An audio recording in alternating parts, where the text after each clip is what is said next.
Punch Kings is a competition amongst a group of city's finest barkeeps. They make a punch. We have 10 cities, 5 bartenders. They get a punch bowl and a bottle of Breckenridge bourbon, any recipe they want to put together. They have 30 minutes to make the punch. We're starting to see this emergence again of the punch culture. Punch is the genesis of the cocktail. Without punch, there would be no cocktail culture. So we owe a really, really great service to the punch, because that's what people drank through the 20s and Prohibition, through the 30s, through the 40s. Punch bowls were the thing. Punch supposedly comes from the Indian word paunch, which is basically like 5 ingredient things. Something strong, something weak, something sour, something sweet. And the 5th ingredient is some spice.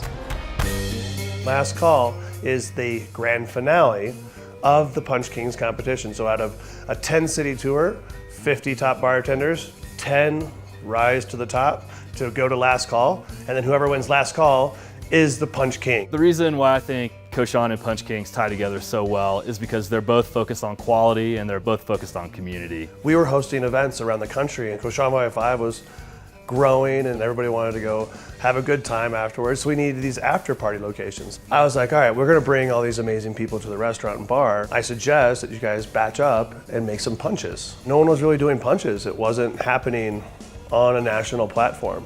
And after 5 years, we're starting to see a lot of punches emerge as a way to create something to talk about at your bar. I think handcrafted means a lot of different things to different people, but when you see all these bartenders finding 1,000 different ways to put different ingredients together by hand for a social event, that's what the Punch Bowl is all about.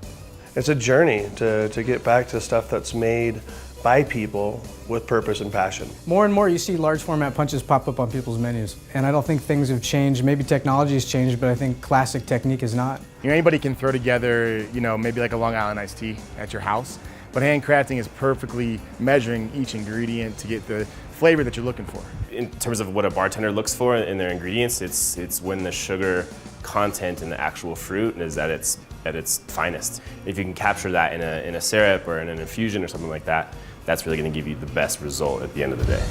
My name is Patrick Williams. I'm the beverage director for Punch Bowl Social.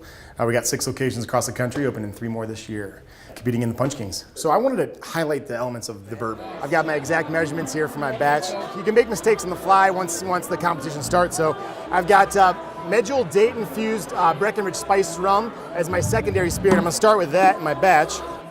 Got a full bottle of the Breckenridge bourbon.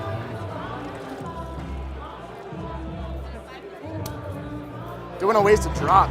For my weak element, I used a blend of 3 different teas. From Tico, their Fireside Chai, their Outpost Orange Spice, and then I added a little extra lapsang Shushan tea to get the smoke I was looking for from the tea.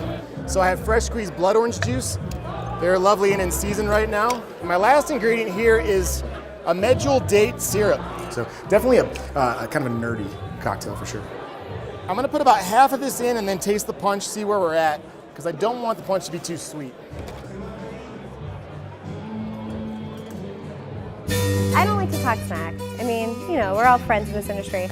However, I am known to come into other cities and just take that. I'm the prettiest one competing, and sex sells, I am very excited to win a $1,000 bottle of bourbon, but I'm really excited to go and throw down in Aspen. I won last year. I was lucky enough to win last year, so I'm looking to defend the title, and hopefully the bottle's mine tonight. I think I have a good shot at winning. The drink tastes good and better than everybody else's. There's so many great bars and restaurants in the city and so many great bartenders and cocktail programs that if you're not really bringing it, it's something that somebody's already done before. My name is Simone Mims. I am here competing with Cochon 555, an amazing event. We look at cocktail culture right now. People are using rum and agave spirits in traditional whiskey applications. So I decided to use a whiskey in a traditional rum agave spirit application. My dad's Cuban, and I grew up in New York. During the summertime, we had pina coladas, and then in the wintertime, we had milk punch and coquito. So I wanted to kind of bring all those kind of things into the punch that I was doing today, because my mom would always make these punches where it was just like pineapple and coconut, so that was part of it. You know, coconut milk is amazing. The pineapple gum gives that richness. And then we have guanabana. It's a white flesh and it's like sweet and sour, really, really delicious. I did a version of a Mexican punch, they called an agua loca. Bourbon, mezcal, I did a strawberry puree and a blackberry puree. Squash juice, lemon juice, pineapple juice. So I started with 1936 Meadowbrook Farm, some of their beautiful Mangalitsa pork fat, and I brewed a passion fruit tea with that. I took the plums, de-skinned them, and pureed them, and then I juiced and strained the lemons and the blood oranges. And of course, like Breckenridge bourbon. The beautiful Breckenridge bourbon,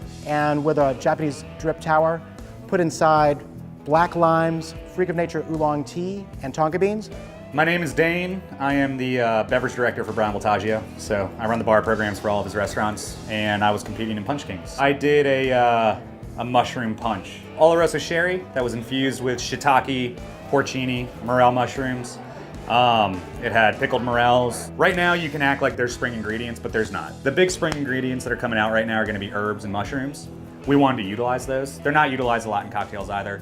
One of the beauties of Punch Kings is the fact that we're making drinks for chefs. It's more of like a creative experience to see if it works. My punch was aggressive. I mean, it was weird, and that's what it's supposed to be.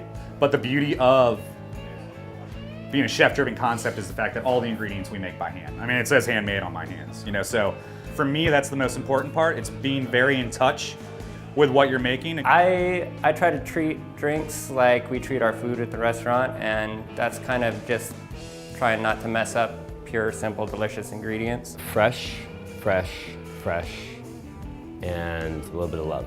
Well, balance. You need to have sour, you have to have bitter, you have to have a little bit of sugar. I think dilution is probably the #1 most important benefit or detriment to a punch. It could really make or break it. Because I think the perfect cocktail is made at the perfect time with the perfect ingredients for that specific person. I mean, a great punch is just something that's really well balanced, and I think if the guests are enjoying it and they're happy, that's really all that matters.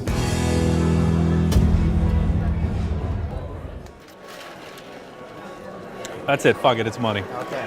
That's money. Look, if I can't, not gonna make it any better now. Or am I? What's happening? Oh, what's happening?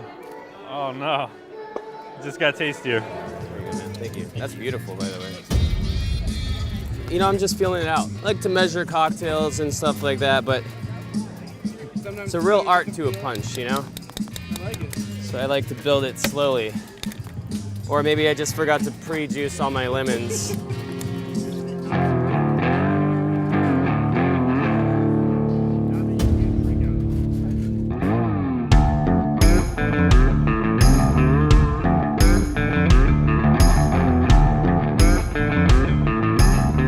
Punch King judges to the stage.